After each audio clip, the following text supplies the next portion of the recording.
This Guy's Garage. Like and subscribe.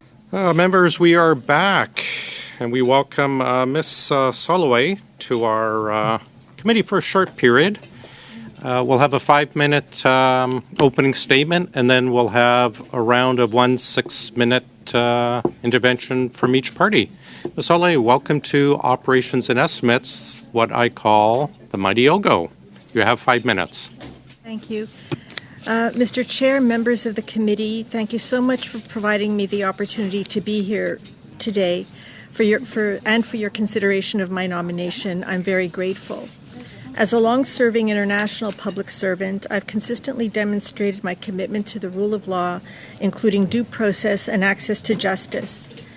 In a public service context, that requires a safe space in which personnel can come forward and be heard when there are concerns that, if left unaddressed, could shake public confidence and cause serious threat to the integrity of the public service, casting a pall over the work environment for dedicated personnel and impeding the ability to deliver quality service that is owed to the public. The Public Sector Integrity Commissioner is the guardian of procedural fairness in the investigation of wrongdoing, including due process for whistleblowers, for the subjects of allegations of wrongdoings, and for other participants in the process, with overarching objectives of promoting an ethical public service culture and also ethical public service culture in the federal government. This is a critical juncture for the Office of the PSIC, with active consideration of Bill C-290, as well as the work of the external task force appointed to explore revisions to the Act. I look forward to cooperating with the task force and to the faithful implementation of the Public Servants Disclosure Protection Act, including any amendments that may emerge. Ma carrière comprend de l'expérience. My career includes experience in labor relations, law, and management, both domestically and internationally, including more than 22 years at the senior executive level in the international public sector, such as at the International Criminal Court, the United Nations, and the Organization for Security and Cooperation in Europe. As a pioneer of programs to rebuild and transform justice systems in challenging circumstances, I have successfully led multiple strategic and change management efforts. In several positions, most notably as the legal advisor in conflict zones, such as Kosovo and Central African Republic, as well as Director of Rule of Law in the Democratic Republic of Congo. I oversaw human rights reports, ensuring the accuracy of evidence-based allegations, whilst considering other factors such as witness and informant protection. I have extensive global experience in the development and implementation of investigation and policy strategies to address serious crimes and human rights abuses. As the legal advisor for sex crimes at the International Criminal Tribunal for Rwanda, I guided the investigation that led to the first conviction for sex crimes in an international tribunal in Akayesu. I've investigated crimes, defended accused, and built cases for the prosecution in criminal proceedings. I have worked for the protection of witnesses and engaged in capacity building for judges and investigators, all of which provides me with the perspective to be truly neutral, unbiased, and fair to all. This, along with my laser focus on due process protections for all parties, will provide the foundation for the approach I will take as Commissioner. Lastly, our dedicated civil servants deserve a workplace where they feel safe and proud of the work that they do. I commit to the unwavering objective of exposing wrongdoing and fostering trust in an ethical public sector for our personnel in the 134 government institutions subject to the Act and for the Canadian people. Thank you. Thank you very much. We'll start with Ms. Kusi for 6 minutes, please. Thank you very much. Madame Soloway, welcome to Government Operations Committee, or the mighty OGGO as our chair refers to it. Can you just tell us, please, when were you informed that you had the nomination? When I had the nomination, I'm guessing, I'm not sure, but I'm guessing shortly before it was announced. There were discussions leading up to it, but in my mind anyway, it was never assured until very shortly, like a day or two before the formal announcement was made. I can't tell you the exact date. Sorry, and remind me when the announcement was made. I would have to verify that. I'm going to say approximately a month ago, or maybe ago, okay. I'm not sure. All right, and can you tell me about the final interview that you had with the final conversation you had with the president of the Treasury Board prior to receiving the nomination, please? So that followed a process that was very similar to the process in other organizations like the UN. So I had already taken a test. I assume I was shortlisted for a panel interview. I went through the panel interview, and then a period of time after that, and I could not be exact as to the period, I was contacted and told that the minister would like a few words with me. We had a few words. And even at that time, she did not at all commit to the nomination. It was just, okay, thank you very much. And it was probably about 10 minutes in length. You mentioned you wanted to foster trust amongst public servants. What are some ideas you have to do that, please?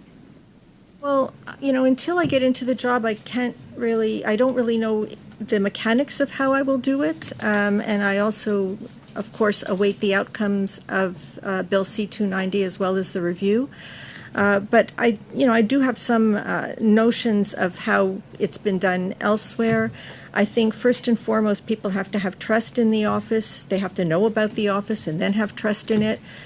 So one of the things that I would do is to reach out to other parts of the system that may have positive contact with staff members who may find themselves in difficult situations, such as ombudspersons that may exist in different organizations, human resource persons who may have knowledge of trends, and I would receive information from them or consult with them as to how they think we should approach raising the profile of the office and making it most effective. So it's hard for me to be more specific at this stage other than to say that I would faithfully implement the mandate. And in terms of the details beyond that, I'm really unable to give you many more specifics as I really haven't been in the system. Sure. Thank you. You mentioned the cases where you feel you were able to listen to two sides and pardon me if I'm poorly paraphrasing, determine sort of a fair outcome or what you believe was the right outcome. Can you give us an example of a case that stands out in your mind, perhaps a difficult one or one that you were particularly proud with the outcome in terms of having navigated a complicated situation, or just something from your background or an experience where you can draw a specific time where you feel it's particularly pertinent to the work you'll be doing here? Thank you, Mr. Chair. I'm struggling to find a case. I didn't have an adjudicative role in any of my functions, so that's a little bit tricky. I have been the chair of several boards of inquiry, and during the boards of inquiry, I sought information as the chair. The whole board of inquiry sought information from relevant parties, from witnesses to various incidents. There was one case, which was actually the first case of sexual exploitation and abuse that was in the in the DRC when I was there. There was a colonel of a particular contingent, which I prefer not to name, against whom certain allegations were made. Some of the witnesses were obviously, because it turned out to be true, so some of the witnesses were traumatized, so one has to know how to approach that. I had been the legal advisor for sex crimes at the Rwanda tribunals, so I was already, I think, quite experienced in being able to interact with people who had been traumatized, and to elicit from them the information needed to get a better picture of the circumstances. Notwithstanding that, although you get this information or these testimonies, having been a defense lawyer, I never take for granted that everything is complete or that one perspective is the only perspective. So, of course, I listened as part of the panel to the person who was accused of these wrongdoings. And together with the panel, we came to a recommendation for our hierarchy. I'm not sure if that answers the question, Mr. Chair. Thank you. Thank you, Chair. Thank you very much. Ms. Thompson for 6 minutes, please. Thank you, and welcome to the committee. I just want to circle back to the previous question on the nomination panel. Could you provide more detail on how you were tested and interviewed in that the nomination process, and what skills specifically were evaluated? Okay. Thank you, Mr. Chair. So I don't remember, but it was a competency-based interview, very much like other interviews that I had been a part of in the UN, both as an applicant and also as panel member. And they went along the lines of, can you give us an example when you would have demonstrated this competency or that competency? I must say I don't specifically recall what the competencies were. And so having been familiar with that type of interview, I was able to draw on examples from my past to illustrate my capability for the different competencies. And that, of course, came after the test. I do not remember the questions on the test. I'm very sorry. So that is what I recall. Thank you. And based on your international experience, what types of measures work, in your opinion, to address retaliatory responses in the workplace? Mr. Chairman, I think there are certain measures that I'm speaking generically here because every organization is different, it's structured differently, and so I can't speak to the Government of Canada. In an ideal situation, one tries to avoid a situation where there might be retaliation. But I don't know what measures are permitted under the human resource rules of the Canadian Civil Service, so I'm unable to provide specifics as to what the options would be. In other organizations, for example, it could mean either changing reporting lines pending the outcome of a complaint or of an issue, or permanently. It could be asking whether the individual who's made the complaint wishes to move to another area temporarily or otherwise or not, but not to be forced. The same option might be given in some circumstances to the person who's accused of wrongdoing. The person accused of wrongdoing, depending on the strength of the prima facie evidence, might be put on leave, administrative leave, with or without pay, usually with pay, but not necessarily. So there are a number of measures that one can take to keep the staff member in a protected environment so that they don't feel threatened for having blown the whistle. Thank you. We've heard certainly in this committee the number of public servants who expressed their skepticism, the long day, with whistleblowing protection. How could you help improve that trust in your role as commissioner? Thank you, Mr. Chair. How could I improve that? I think that it is vitally important for the word to get around that if one engages with the office, they will be protected. And for word to get around, the office has to perform as it should perform. And I must say that it can't be one office alone. It's the safety that a person might feel has to also emanate from other parts of the organization.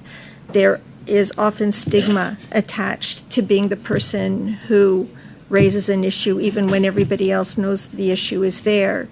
And human nature is human nature. And so I think it's a whole of organization responsibility. And I think that is something that together with relevant stakeholders and counterparts we could discuss to see how people can be made to feel safe anywhere in the system. It cannot emanate from the office alone.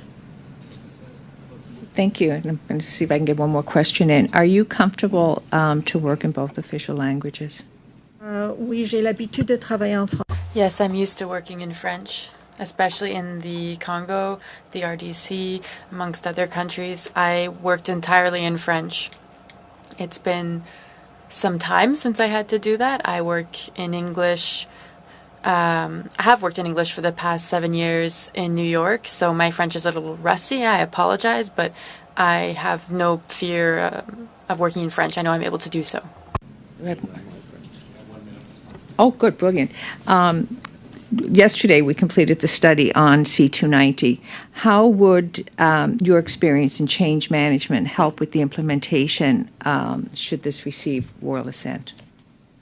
Thank you, Mr. Chair. I think my experience would be very valuable. I think one of the first things to do is to make staff members feel comfortable, because typically when there is a change, staff members are very concerned about what that means for their roles and their position, what might be expected of them.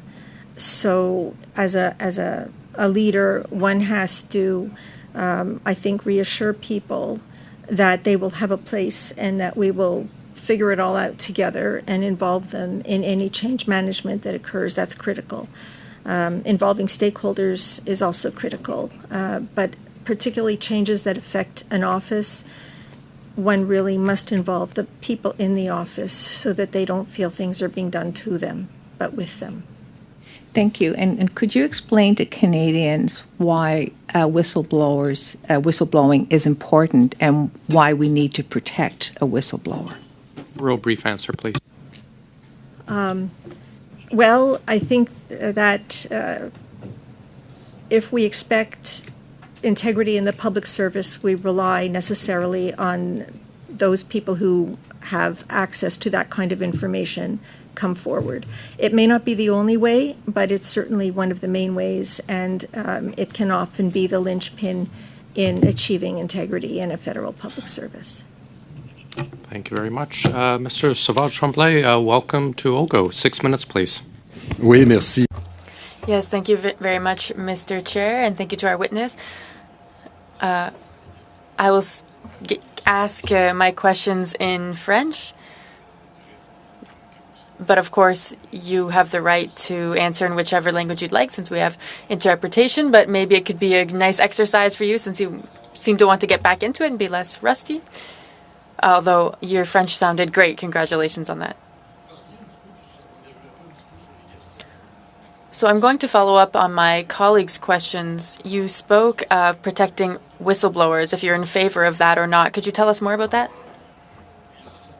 Whistleblowers, that is. Yes, I think... I'm not sure I fully understood the question, actually. Sorry. Well, earlier you answered a question on the fact that you have experienced situations that involved whistleblowers. So what do you think of giving greater legal protection to these whistleblowers? Well, I don't think it can harm anyone. I'm not very familiar with all the details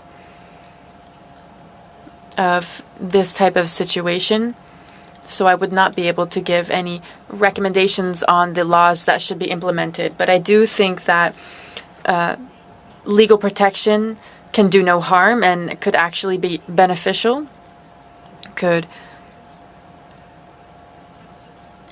help those do what they need to do, and to have the strength of the law to support them, to support those at the commissioner's office, for example. So you said you have some experience with this type of investigation.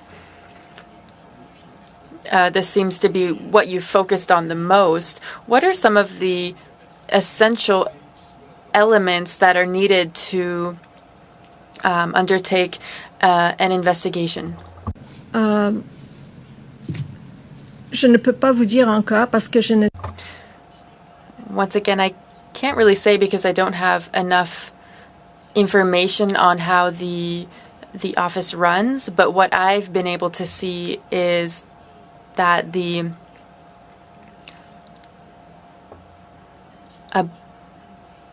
this support for investigations is a challenge for the office. I think that this is something that needs to be studied more to see what can be improved upon, or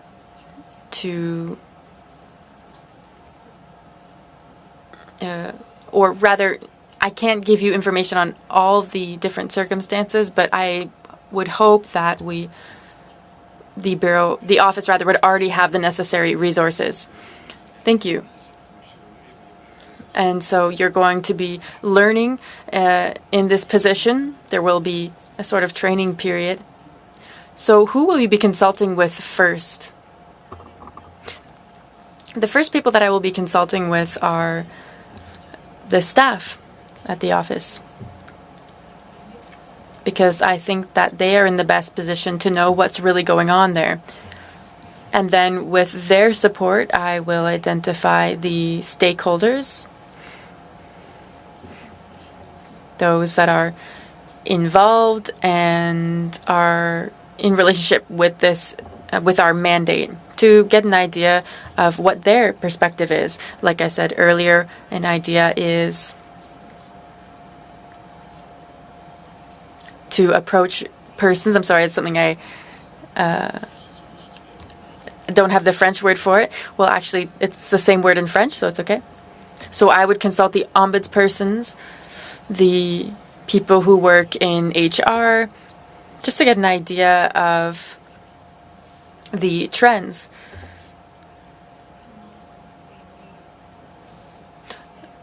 Just to see how we can improve upon things to meet the public sector's needs. So your response was the ombudsperson, staff. But in this committee, we have heard from whistleblowers and experts in the field, as well as NGOs who have been whistleblowers. Would you be committed to consulting with them as well? Yes, for sure. But I understood the question as being who are the first people I would consult with. But of course, I would consult with experts as well, and I would look at best practices in other organizations. I think that we can always learn from each other. And of course, I would not limit my consultations to those two groups that I mentioned earlier. Okay, so you're saying beyond experts, you will also be looking to NGOs and whistleblowers themselves. Yes, absolutely. Great. How much time do I have left? 40 seconds? Okay. Well, that's enough for this round. Thank you. Mr. Johns, please. Well, thank you for being here. And just before I get started, I do want to acknowledge it's Indigenous Peoples Day, and not able to be home with the people in the community where I live is Hupachesit and Sashat people, but I do want to acknowledge that we are doing business on the Anishinaabe and Algonquin people, and definitely want to wish a happy Indigenous Peoples Day to all Indigenous people across Canada from coast to coast to coast. Ms. Holloway, you've got quite an esteemed career, and I want to thank you for your service, serving on the International Criminal Tribunal, the International Criminal Court, the United Nations. This is extensive in terms of human rights, the work that you've done around this. There's concerns that this office, I think you know, have you been following C-290? I've been following it as best I can, yes. Okay, sure. Yes. I think you can sense the concerns from the whistleblowers and the public servants that have come forward, that there is a lack of trust. They don't feel it's been safe, confidential, and independent in terms of the office. And, I mean, this is an independent agent of Parliament that reports to Parliament. What are you going to do to ensure that that changes? So that whistleblowers feel confident that they can come forward when there's wrongdoing?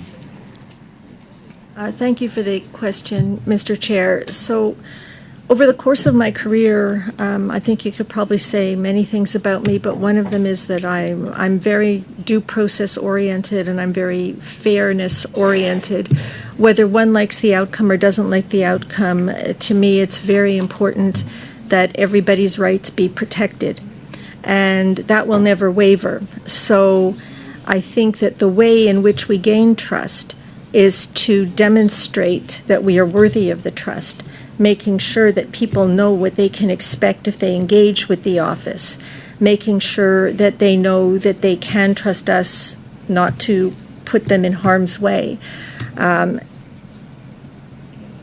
Whether it is the whistleblower or the person who is accused, at the end of the day, it would be important for me, for them to have felt that they were respected, that their rights were respected, and that they were heard. It's clear that at the end of any process such as this, some people may be happier than others. Usually nobody's quite happy. But if they are happy that they got what they could have expected from the office, which is fairness, due process, and respect, then I'm confident that we will gain the confidence of the public sector. Do you find, like, you're aware of the results so far, like, of the previous office before you enter into it? I've read different briefs. I read reports. I was unfortunately not able to listen to all of the debate on C-290. I regret that, but... Aside, just like the results of convictions of those that have, like in terms of whistleblowers coming forward, the results are dismal. Like, that's going to be, the outcomes are really clear. And I think if I'm working in the public service, would I dare to come forward giving the results and the outcomes so far? I wouldn't. I wouldn't even think about it. How are you going to change the confidence in the public servants so that there's real results, so that they actually see, that there's someone in their corner? Mr. Chair, it's my understanding that this office is meant to be a neutral party in the process.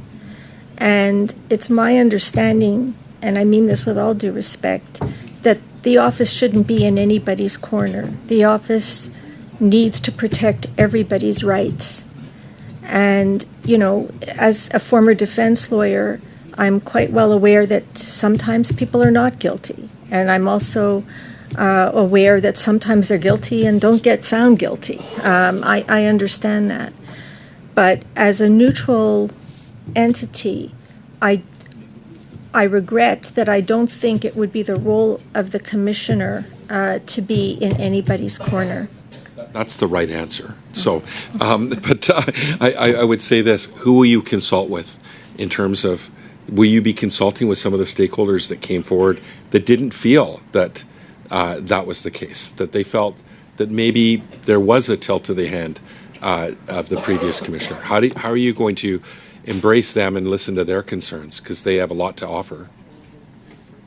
Mr. Chairman, if anybody who has anything to offer by way of insight would be willing to speak to me, then I would be delighted to hear from them, to gain a better understanding as to how all parties to the process are reacting to and what they perceive the process to be, including its weaknesses. So absolutely, I would welcome any whistleblower or any person who had been involved in prior cases coming forward so that I could learn from their experience. What are going to be the key factors to ensure there's a proper investigation in terms of that happens under your office? Just a brief answer, please. Mr. Chair, a proper investigation is a complete investigation, and that's why I alluded before to, I don't know yet whether or not 1 year is a reasonable time period to be able to do that, because I don't know all the challenges of the mechanics of the investigations. But I think that a complete investigation is the best way to do that. Thank you very much, Mr. Johns. That is our time. Ms. Soloway, that is our time. Before you go, To follow up on Mr. Savard Tremblay's questions about what you're going to do, I would urge you, as someone who's been on this committee and was a large part of the 2017 report, I'm going to plug that. I would urge you to read the entire report and all the testimony and the testimony from C290 before you spend 1 second with the internal folks. And just to follow up Mr. Gord's or Mr. John's comments about your comments about not being in anyone's corner, I would just urge you again to listen to the testimony of some of the victims of the retribution from the government and understand we realize you have to follow the rules, but one whistleblower against the entire strength of the government coming down on them. And I realize there's a certain neutrality that's required, but there's also a realization of one person against the unlimited resources of the government to go after someone. I just urge you with that. I thank you for your time. Colleagues, that is it for us. Just a procedural question. Do we have to confirm? I'm asking the clerk. No. Do we have to confirm that? Nope. No? Nope. The rules is, one of the rules is to quote unquote, do nothing. So we don't know. There is a vote tonight. Oh, thanks, Ms. Soloway. I would require a motion from the floor, but it's not required. Well, then I'd like to move. Then I'd like to move a motion so we could confirm her.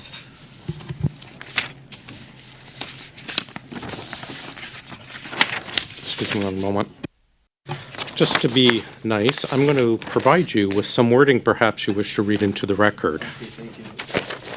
Oh, you wish me to get up and deliver it for you. I'll gladly get up and come to you. Thank you.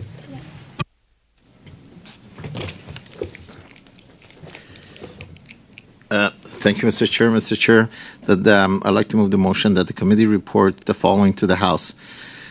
The committee has considered the certificate of nomination of Harriet Soloway, a nominee for the position of Public Sector Integrity Commissioner, referred on Wednesday, June 7, 2023, pursuant to Standing Order 111-1, subsection 1.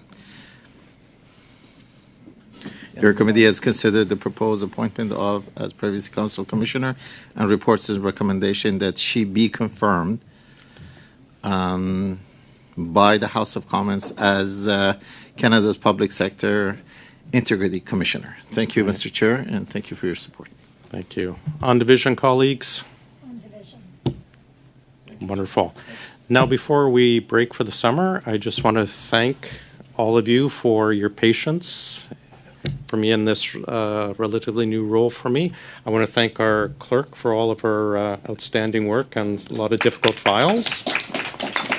And of course, Ryan, who's been with us for quite a while, thank you as well. And Diane. And Diane is moving off to the Senate after today, so this will be her final analyst role with us. So thank you, Diane. I'm sorry that we won't see you back right away, but maybe in the future. And also thank you for all the support staff who have been helping us get through so much work this year.